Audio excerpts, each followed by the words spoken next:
Who do you think has the power to make big changes? Well, I think the people do, but it takes a lot of more work for just ordinary, everyday people to make changes. Everyone could make big changes. I think that people are so divided that it's hard for people to find things in common with other people, but if they can, then I think that everyone could really induce some change into a world that desperately needs it. Speaking of Kids is back. Hey, ambassadors, a big welcome back for some of you. Or for those that are new to the podcast, welcome. I'm Messellech Abebe, but you can call me Selley. And this is Speaking of Kids, a podcast by First Focus on Children. We are rebooting this thing. It is season 2, and it's going to be a little different. Because this season, we're really flipping the script on what it means to be an ambassador. In the past, we've really pitched ambassadors as something you volunteer for, a place for civic-minded folks who may want to engage in advocacy at their community level or in DC. But over the past few years, since we've launched ambassadors, what we've come to realize is something much, much bigger. Nearly everyone in our orbit, in their own way, they were natural ambassadors for kids. So who's an ambassador for kids? It's easy. You're already an ambassador. We're not here to make advocacy exclusive or complicated. You don't need to follow every policy debate to know what's going on here or to know if things just aren't working for kids. And what you'll find on this podcast is we'll give you the tools to say something about it. You just have to believe that kids matter, that all kids matter, that their lives are worth protecting, their joy is worth preserving, and their futures are worth fighting for. So this season, we're busting this whole ambassador idea wide open.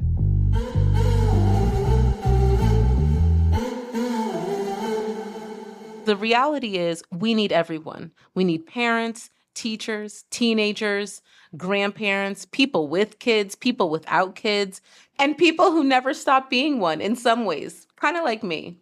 So as we prepared for this season, we did some listening to the actual experts, kids.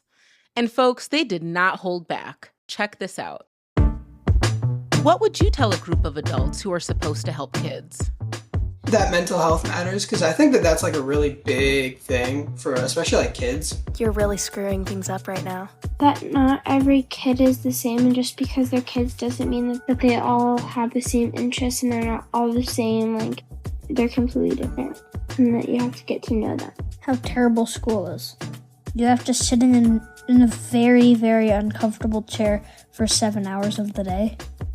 I would say that they need to focus on hearing the kids out and focus on what their needs are and not what they think their needs are. They should really work towards understanding the kids and how they can help them in the way that would benefit them most.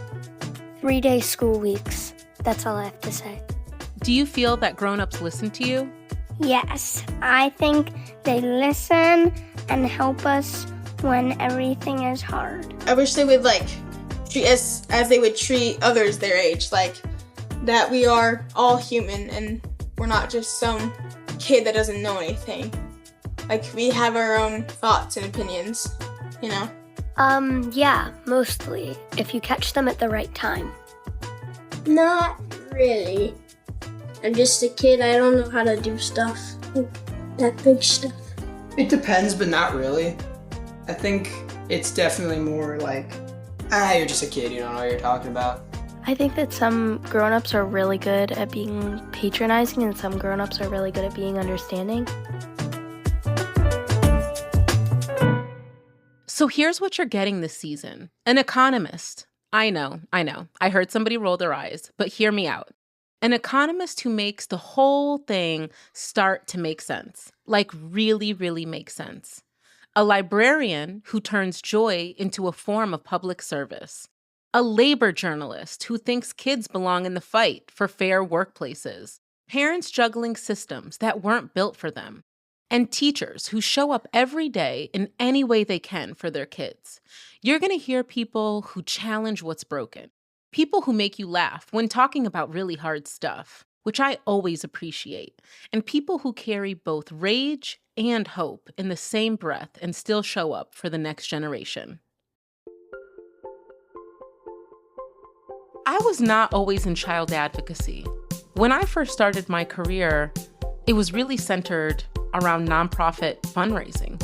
I've worked with universities, hospitals, small nonprofits, large nonprofits, and it wasn't until I came to First Focus that I really connected with a mission in such a way. And it absolutely had a lot to do with the fact that I had 3 children over the last 13 years since I've been here. It's been a really cool, interesting journey to learn about these policies and the ways in which they impact our everyday lives as you become a parent. And what I want everybody to know is, and what I hope really comes through in these conversations, is everybody has gotten to child advocacy in their own way. To be honest, I don't think everyone would even self-identify as an ambassador or a child advocate. But really, they do believe in the core tenets that we should prioritize children and their needs and the needs of our future in policy and in our budget decisions. And that's really what we're here to do, to tell the truth about the systems that don't work, about policies that never made it off the pages. We know what's possible, and we know that the solutions aren't siloed. It's impossible to address child health without tackling nutrition or poverty or family economics or education. We know that everything is interconnected. We're making room for complexity because families are complicated and kids deserve more than bumper sticker solutions. And sometimes we'll just laugh. Because if you've ever tried to get a toddler into snow pants, it's either a laugh or cry situation. What do you think the actual job of being an adult is? I think just as a whole, the job of a grown-up is to genuinely just the job of anybody is to just make the world a better place to live in for everybody. Helping kids through and keeping them alive, and when you're stuck, they help you. That's what I think is the process of being a grown-up. Earning money and just overall trying to make the world a better place and preparing it for the next generation. I think the job of a grown-up is to really provide and take care of us, and then also get us prepared for the real world, and just live and making everything happy and beautiful. I think that adulthood is definitely extremely stressful, but I think that you need to prepare the next generation and you need to educate them, and that's a pretty big burden to place on adults. If kids ran the world, what would be different?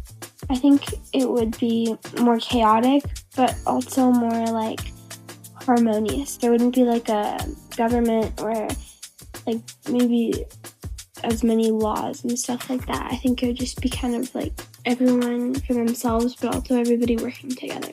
I would give people food because they were homeless. You would give people food because they were homeless? Yeah. Okay. Are there any other issues or things that you would look into if you were president?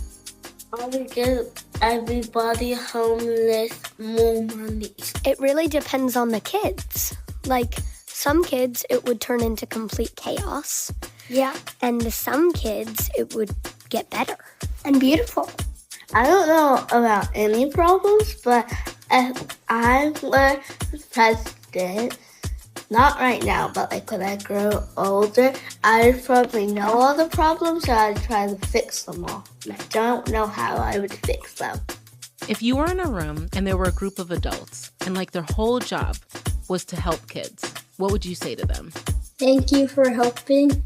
I could do something for you to help because you helped us. I would say to actually elect some kids as that job so that you could have a variety of people, and that way you're not just guessing what they would want, you would actually know what they would want. The kids that don't have a house get a house, or they should at least go to a homeless shelter. And before we let you go, here's something we are keeping from last season. At the end of each episode, we're adding on to our Speaking of Kids playlist. Yep, it's on Spotify. Check it out. Because the stuff we're talking about on this show, it lives in your heart, in your body. And sometimes the truth is music is the only thing that can reach it. So we're closing each episode with a question for our guests. What's a song or an album that gives them the energy and the focus and the drive to tackle their big jobs in this crazy world? So expect some hits and expect some surprises. I even added in a little bit of my favorite to the playlist, some Forrest Frank. Speaking of Kids is a podcast by First Focus on Children. Elizabeth Wyndham is the supervising producer, and Julia Wyndham is the editor. Senior producer is Jay Woodward. For more information about this week's episode, go to firstfocus.org. Share us with a friend. We all need to know this stuff. Speaking of Kids is produced by Windhaven Productions and Blue Jay Atlantic. Kids are like people too, almost. Almost. Almost. Not quite.